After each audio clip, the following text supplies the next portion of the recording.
میرے پر جتن کے جو در کا گدا ہے، حقیقت میں دیکھو تو وہ بادشاہ ہے۔ میرے پر جتن کے بسم اللہ الرحمن الرحیم۔ ان اللہ یصلون علی النبی یا ایھا الذین آمنوا صلوا علیہ۔ صلوات پڑھیں مولانا۔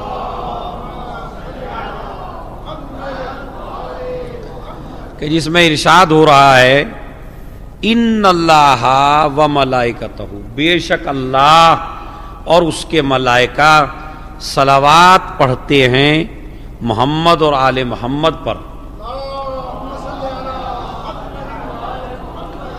اور اے صاحبان ایمان، جو کام اللہ اور ملائکہ کر رہے ہیں وہ کام تم بھی کرو۔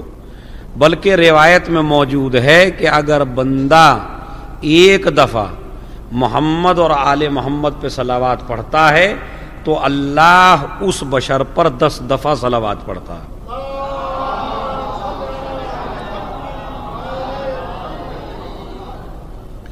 لہذا اس مبارک موقع پر، لہذا آج کی شب ہم مخصوص کرتے ہیں حضرت محمد مصطفیٰ صلی اللہ علیہ وآلہ وسلم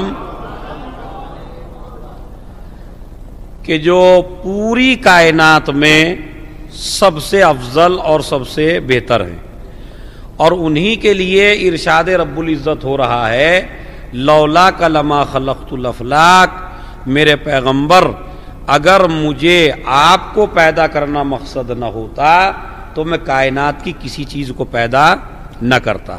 یہ زمین، یہ آسمان، یہ ستارے، یہ دریا، یہ پہاڑ، یہ کہکشائیں، یہ فضائیں، یہ ہوائیں، یہ پہاڑ کی چوٹیاں، یہ سبزہ زار، یہ گلستان، یہ باغات، یہ جتنی بھی چیزیں ہیں ساری کی ساری اس وجہ سے ہیں کہ مجھے آپ کو پیدا کرنا تھا۔ لہٰذا ساری چیزیں آپ کے صدقے میں ہیں، پوری کائنات آپ کے صدقے میں ہے۔ اگر آپ کو پیدا کرنا مقصد نہ ہوتا تو میں کائنات کی کسی بھی چیز کو پیدا نہ کرتا۔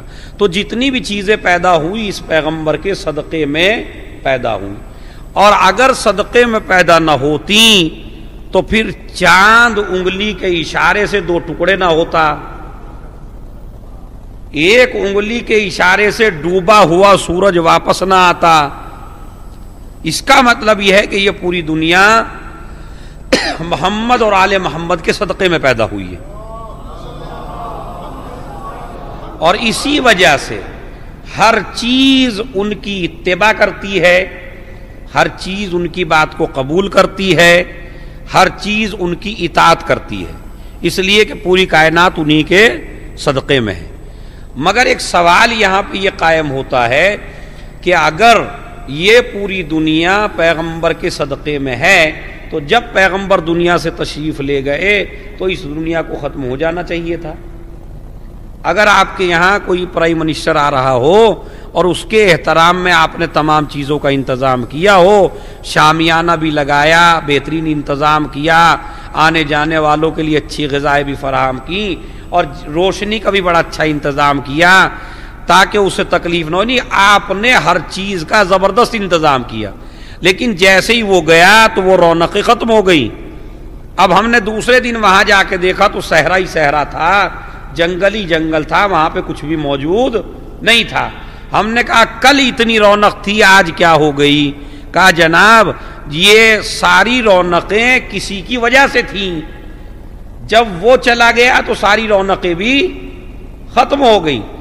تو اگر یہ دنیا پیغمبر کے صدقے میں پیدا ہوئی تو جب نبی گئے تو اس کائنات کو بھی ختم ہونا چاہیے، لیکن ہم یہ دیکھتے ہیں زمین اپنی جگہ پہ ہے، آسمان اپنی جگہ پہ ہے، ستارے اپنی جگہ پہ ہیں، انسان اپنی جگہ پہ ہے، جن اپنی جگہ پہ ہے، تو یہ سارے اپنی اپنی جگہ ہیں، اور وہی رونق ہے کائنات میں، وہی اجالے ہیں کائنات میں، وہی روشنیاں ہیں کائنات میں، پر رونق ہے یہ کائنات. تو اس کا مطلب یہ ہے کہ کوئی نہ کوئی ایسا ضرور ہے کہ جو اسے دور محمد کہا جاتا ہے. تمہیں بات تیرے